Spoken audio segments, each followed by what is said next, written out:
Donc aujourd'hui, ma Interlo, je vais vous montrer l'upgrade le plus essentiel à faire sur votre imprimante 3D. Pour le vrai, c'est un upgrade qui coûte pratiquement rien et qui change la qualité d'impression et la qualité de votre imprimante considérablement. Aujourd'hui, on va installer un tube Capricorn sur Steve, la M23V2. Tant qu'à y être, j'ai décidé aussi de changer l'extrudeur et d'y installer du cable chain. Donc sortez le popcorn, asseyez-vous bien confortablement parce que c'est le temps pour un nouveau Pimp My Print.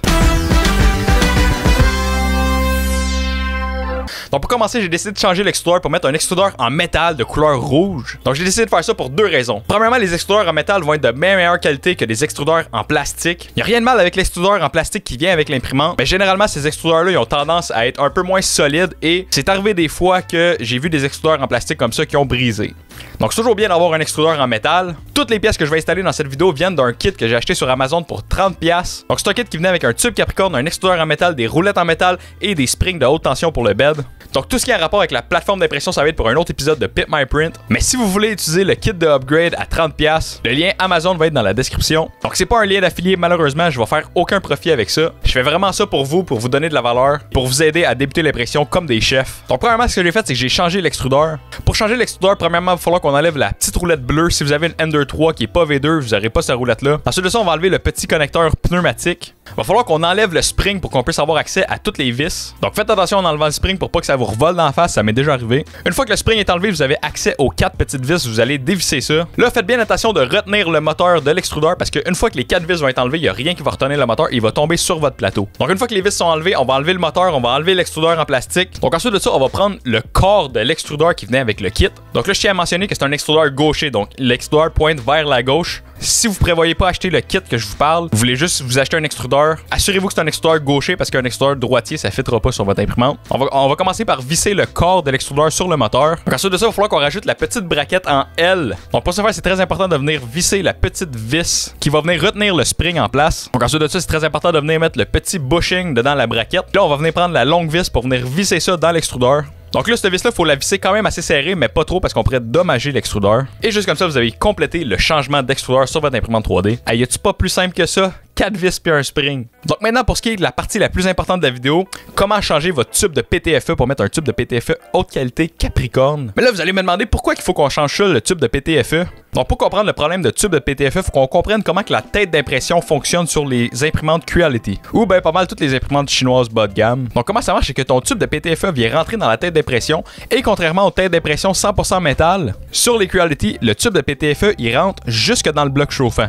Donc comme on peut le voir dans l'écran, le tube de PTFE vient se coller contre la buse. Donc ça fait en sorte que votre tube de PTFE, il va se faire chauffer à couenne en bon québécois. Si tu imprimes du PETG à 250 degrés Celsius, faut que ton PTFE soit capable de résister à des températures plus élevées. Les tubes de PTFE qui viennent avec les imprimantes de base, généralement, c'est des tubes qui sont de mauvaise qualité et qui vont venir se dégrader avec la température. Quand ton tube de PTFE se dégrade, il va venir se déformer, il va perdre ses propriétés, ce qui va faire en sorte que ta tête d'impression va venir se boucher beaucoup plus facilement. Donc, de venir installer un tube de PTFE de bonne qualité comme du Capricorn, ça va venir prévenir ce problème-là beaucoup. Parce que le tube Capricorn, il a une bonne résistance à la chaleur et il va pas perdre ses propriétés quand tu vas le chauffer. Donc, pour installer le tube de PTFE, c'est très simple. Donc, on va commencer par couper les tie wraps qui tiennent le tube de PTFE avec les fils. Donc là, avec les nouvelles Creality M23V2, il va falloir qu'on enlève le cover de la tête d'impression. Donc, une fois qu'on est arrivé à la tête d'impression, on va venir dévisser le connecteur du tube de PTFE. Donc, une fois que vous avez votre tube avec vos connecteurs, on va venir peser sur la petite gâchette du connecteur et on va venir pousser pour enlever le connecteur du tube. Donc, ces connecteurs-là, vous allez remarquer que d'un bord, le tube, il glisse parfaitement et de l'autre bord, le tube est barré. Mais quand vous venez pousser sur la petite languette, ça fait en sorte que le connecteur peut bouger de gauche à droite sur le tube. Donc, si votre connecteur est pris à son emplacement sur le tube, moi, ce que je vous suggère de faire, c'est venir pousser le tube un peu. Puis ensuite de ça, vous donnez une swing pour enlever le connecteur. Puis ben, on fait ça avec les deux connecteurs. Donc ensuite de ça, ça va être l'heure de couper notre tube de PTFE Capricorn. Parce que le tube qui vient dans le kit, c'est un tube qui est vraiment beaucoup trop long pour notre imprimante. Donc là, ce qu'on va faire, c'est qu'on va venir mettre les tubes un à côté de l'autre et on va venir couper le tube de PTFE Capricorn à la même longueur que le tube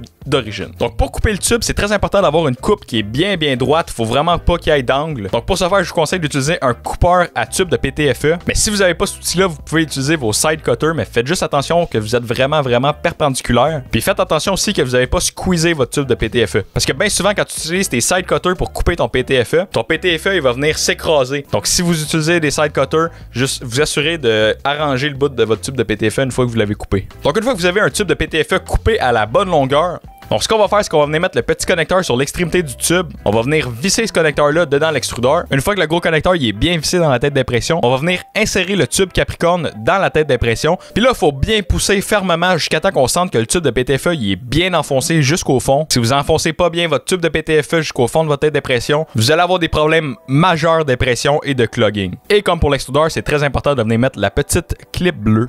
Donc maintenant, la dernière étape, ça va être de mettre du cable chain. Donc ça, c'est une étape qui est vraiment, mais vraiment pas essentielle. Le cable chain, c'est à peu près 80% esthétique et 20% utile. Ce que ça va faire d'avoir du cable chain sur votre imprimante, ça va faire en sorte que les câbles vont avoir un chemin à prendre quand que la tête d'impression va bouger. Ça fait en sorte qu'il y a moins de chances que vos fils viennent traîner sur votre plateforme d'impression pendant que vous imprimez. Donc c'est quand même assez utile. Pour le cable chain, j'ai utilisé le même filament que les petites lanières dans l'imprimante. Mais pour les bases du cable chain, j'ai utilisé un gold scintillant. Je trouve que les couleurs s'agencent parfaitement. Ça fait vraiment des couleurs très Iron Man. Et sincèrement, j'adore. Donc évidemment, je vais mettre un lien pour le modèle sur Thingiverse dans la description. Donc la Ender 3 va avoir besoin de 15 maillons pour la chaîne, mais je vous conseille fortement d'en imprimer 2-3 de plus parce qu'il y en a tout le temps une coupe qui brise comme vous allez voir prochainement. Donc pour commencer, on va installer les bases en or sur l'imprimante. Donc ça c'est très facile. La base de la tête d'impression elle vient se clipper sur les vis. Mais là il faut faire attention parce que sur la Ender 3 V2, il y a une petite vis qui fait en sorte que la base de la tête d'impression est pas facile à installer. Donc moi ce que j'ai fait c'est que j'ai chauffé la base avec un lighter où ce qu'il y avait la vis et tout est venu clipper en place. Ensuite de ça, pour la base sur l'extrudeur, on va utiliser la vis qui retient le spring. On va venir dévisser cette vis là un peu. On va venir glisser la base et on va venir revisser la vis pour venir serrer la base en place. Puis ensuite de ça, pour l'installation du cable chain, c'est assez simple. On va juste venir popper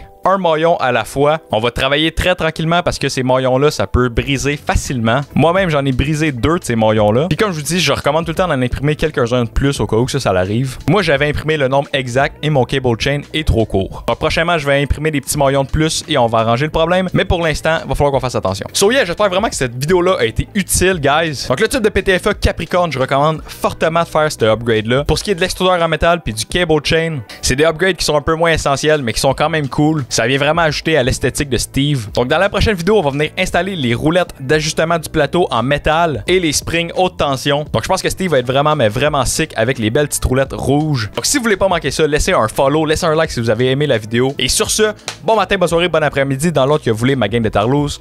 Ciao là.